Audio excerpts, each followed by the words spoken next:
चुनाव से पहले राजस्थान सरकार ने 75 अफसरों के तबादले किए और एक नाम ऐसा था जिन्हें प्रमोट किया गया, एडीजी क्राइम रवि प्रकाश मेहटा, जिनका प्रमोशन किया गया और प्रमोट होकर डीजी बनाया गया। पुलिस महानिदेशक बनाए जाने के बाद doctor Ambedkar memorial welfare society की ओर से रवि प्रकाश मेहटा के स्वागत में कार्यक्रम रखा गया। इस मौके पर रवि प्रकाश मेहटा एडीजी से डीजी बनने पर गुलाबी टाइम्स ने उनसे बात की। साथ ही साइबर अपराध पर खुलकर रवि प्रकाश ने कई जानकारी दी और एक ऐसा टोल फ्री नंबर बताया जिस पर आप तुरंत शिकायत कर सकते हैं। अगर आप साइबर अपराध का शिकार होते हैं तो आप रवि प्रकाश मेहटा की टिप्स जरूर जानें। राजस्थान के वरिष्ठ आईपीएस रवि प्रकाश मेहटा एक नई जिम्मेदारी संभाल रहे हैं, एडीजी से डीजी बन गए। सर क्या कहेंगे, नई जिम्मेदारी है और डबल चुनौती है। सर एक संस्था के यहाँ आप खड़े हैं और दूसरी बार वो जनता जो आपसे उम्मीद रखती है और लगातार आप जो काम कर रहे हैं। देखिए, जो मुझे पदोन्नति मिली है महानिदेशक के पद पे, उसमें जो मेरा कार्य रहेगा वो सिविल राइट्स विभाग में महिला अत्याचार, SC/ST एक्ट, ह्यूमन राइट्स और बाकी जितने भी कमज़ोर वर्गों से संबंधित मुद्दे हैं वो सिविल राइट्स ब्रांच डील करती है। तो इस ब्रांच में मैं पहले भी रह चुका हूँ और पुनः मुझे इस ब्रांच में पदस्थापित किया गया है और साथ साथ एक नई जिम्मेदारी दी है पहली बार साइबर क्राइम की। आपको पता है कि आज के इस दौर में साइबर क्राइम हमारे लिए एक बहुत बड़ी चुनौती का है और जो साइबर क्रिमिनल्स हैं वो बहुत प्रशिक्षित हो चुके हैं, बहुत सिद्धहस्त हो चुके हैं और कई बार तो थोड़ी सी प्रैक्टिस करने के बाद ही उनको समझ में आ जाता है कि किस तरह से लोगों को फ्रॉड करना है, साइबर फ्रॉड करना है। और कई बार आदमी के पैसे, कोई OTP भेजा और OTP उसने शेयर कर दिया, कई बार लालच में आके किसी स्कीम का जो मार्केट रेट से इंटरेस्ट 3 टाइम है, 4 टाइम है, वो वैसे हो नहीं सकती, लेकिन कई बार लालच में आके लोग उस स्कीम में इन्वेस्ट करते हैं और फिर बाद में पता चलता है कि ये उनका पूरा पैसा उसमें डूब गया। तो इस तरह के बहुत से मुद्दे हैं जो आज स्मार्टफोन होने की वजह से बहुत से जो ये प्रकरण है आज साइबर क्राइम की कैटेगरी में आ गए हैं। ये नई जिम्मेदारी दी है और आने वाले टाइम में हम इसको पूरा किस तरह से इसका एक स्ट्रक्चर बनाना है, ऑर्गेनाइजेशनल संगठनात्मक ढांचा, उसको किस तरह से ब्लॉक कराया जाए ताकि वापस इनको जो जिनके साथ फ्रॉड हुआ है उनको मिल सके। और साथ साथ जो इस साइबर क्राइम में इन्वॉल्व क्रिमिनल्स हैं उनको चिन्हित करके उनके नए नए जो तौर तरीके अपनाते हैं उससे वाकिफ़ होना ताकि उन पर कार्रवाई हो सके। और साथ में जो जिम्मेदारी आपने बताई अंबेडकर मेमोरियल वेलफेयर सोसाइटी के अध्यक्ष के नाते समाज के प्रति समाज ने मुझे एक बहुत बड़ी जिम्मेदारी दी है और चुनाव काफ़ी मतों से, काफ़ी विश्वास से मुझे इस पद पे उन्होंने बिठाया है। तो मेरी जिम्मेदारी है कि समाज के प्रति मैं अपनी जितनी भी मदद कर सकूं कानूनी दायरे में रह के उसको वो पूरा मैं निभाऊं और वो मैं कोशिश पूरी कर रहा हूं। और अभी बहुत से मुद्दे ऐसे हैं जो हम लोग पूरी कार्यकारिणी बैठ के हम लोग तय कर रहे हैं कि आगे किस तरह से हमारे लोगों को किस तरह से फ़ायदा पहुंचाया जा सके।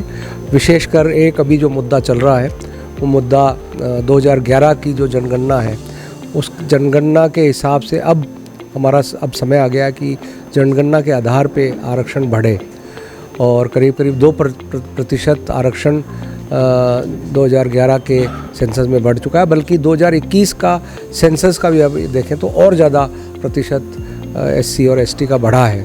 तो प्रयास लगातार हम सभी का है और दूसरे संगठनों से भी मदद लेके उनके साथ सहयोग करके ये मांग की जा रही है कि SC/ST के जो आरक्षण है उसका प्रतिशत जनसंख्या के अनुपात बढ़ाया जाए। ये हमारी मुख्य जो प्रयास है अभी सरकार से है। दूसरी बातें जो सरकार की पॉलिसीज़ हैं SC/ST विशेषकर जो अनुसूचित जाति वर्गों के लिए जो योजनाएं बनी हैं उन योजनाओं का लाभ किस तरह से ग्राउंड लेवल तक जाए उसको भी एक मूर्त रूप देना है, क्योंकि बहुत से बार हमारे लोगों को उन योजनाओं का पता ही नहीं रहता। एक मुद्दा फॉरेन स्कॉलरशिप्स को लेकर है, अभी भी उसमें काफ़ी गैप्स है। जो स्टूडेंट्स हमारे फॉरेन जाना चाहते हैं पढ़ने के लिए, वो जो पॉलिसी है गवर्नमेंट ने बनाई है, उस पॉलिसी में बहुत सुधार लाने की आवश्यकता है। वो भी हम राज्य सरकार से टेकअप करेंगे ताकि हमारे जो प्रतिभावान बच्चे हैं वो पैसे के अभाव में अगर विदेश न जा पाए, उनकी प्रतिभाओं का पूरा पोटेंशियल का वो नहीं आए, तो वो इसलिए नहीं आ पाता क्योंकि वो विदेश नहीं जा पाते हैं। तो ये मुद्दा भी हम। सर, आपने साइबर क्राइम की बात की। अब लगातार पूरे देश में साइबर के काम है। अगर आप जनता को कोई टिक देना चाहे कि सबसे ज़्यादा इस बात से अवेयर रहने की ज़रूरत है, आपने कहा अवेयरनेस प्रोग्राम बहुत आवश्यक है, ऐसी क्या ट्रिक है जो जनता समझ सके कि आप अगर साइबर क्राइम की जद में फंस गए हैं तो क्या किया जाना चाहिए? देखिए, जैसा कि मैंने कहा, सबसे ज़रूरी जो अहम बात है, जैसे अंग्रेजी में कहावत है prevention is better than cure, मतलब बचाव में ही उपाय है। तो जो जागरूकता है वो सबसे बड़ी चीज़ इसमें। आपको लगातार, आपको जब आप इंटरनेट यूज़ कर रहे हैं, स्मार्टफोन यूज़ कर रहे हैं, तो किसी भी OTP को, और बैंक्स लगातार ये कहते रहते हैं कि हम कभी OTP आपसे पूछते नहीं हैं, हम कभी आपके बैंक के डिटेल्स पूछते नहीं हैं, लगातार वो ऐड भी देते रहते हैं। तो किसी अनजान व्यक्ति द्वारा भेजा गया OTP जो आपको कोई अनावश्यक लाभ पहुंचाए, तो आपको सतर्क हो जाना चाहिए कि अनावश्यक लाभ, मान लो आज मार्केट रेट, अगर रेट ऑफ इंटरेस्ट अगर 7% है, कोई आपको 20% ऑफ़र कर रहा है, तो ये आपको सोचना चाहिए 20% कैसे ऑफ़र करेगा, मार्केट कंडीशन ही नहीं है। तो जागरूकता कई बार लोगों को नहीं होती इन चीज़ों की, वो लालच में आ जाते हैं। तो इस पे मैसिव अवेयरनेस कैंपेन्स हर स्तर पे बैंकों को भी चलाना होता है, पुलिस भी चलाती है, दूसरे ऑर्गेनाइजेशंस भी चलाते हैं। तो इस अवेयरनेस कैंपेन का सबसे बड़ी आवश्यकता है। और उसके अलावा देखा जाता है कि अगर किसी के साथ फ्रॉड हुआ है तो सबसे पहले जहन में आता है कि मैं कहाँ जाऊँ, कैसे बात करूँ, क्या करूँ। तो सर थोड़ा कुछ आप। एक ऑल इंडिया पोर्टल बना हुआ है 1930। अब 193 जो ही आपका कुछ फ्रॉड होता है तो उस 193 पे आपको पोर्टल पे आप अपना पूरा जो डिटेल्स है वो एंटर कीजिए। तो सबसे ज़रूरी है इसमें क्या है कि स्पीड बहुत इम्पॉर्टेंट है, क्योंकि इंटरनेट में जितना तेज़ी से वो पैसा बैंक से निकलता है, उतनी तेज़ी से उसको रोकना भी है अगली बैंक में, ताकि वो आदमी उस बैंक से उठाकर कहाँ डाल रहा है उसको ब्लॉक करना आवश्यक है। तो जब तक आप उस पैसे को ब्लॉक नहीं करेंगे, सबसे पहली बात है उस पैसे को ब्लॉक करवाना। और ब्लॉक तभी होगा जब आप उस पोर्टल पे अपने डिटेल्स और अपनी बात उस पोर्टल पे रखेंगे। और ब्लॉक होने के बाद फिर अगला कदम है उस ब्लॉक पैसे को किस तरह से वापस जो कंप्लेनेंट है उसको दिलाया जाए। तो इसमें मुद्दे हैं अभी और भी जो। अच्छा, इसमें दूसरा क्या है कि साइबर क्रिमिनल्स करंट जो अफेयर्स हैं उनको लेके एक और, मान लो आज कोई परीक्षा है तो वो मैसेज ऐसा भेजेंगे कि ये लिंक है, इस पर क्वेश्चन पेपर है।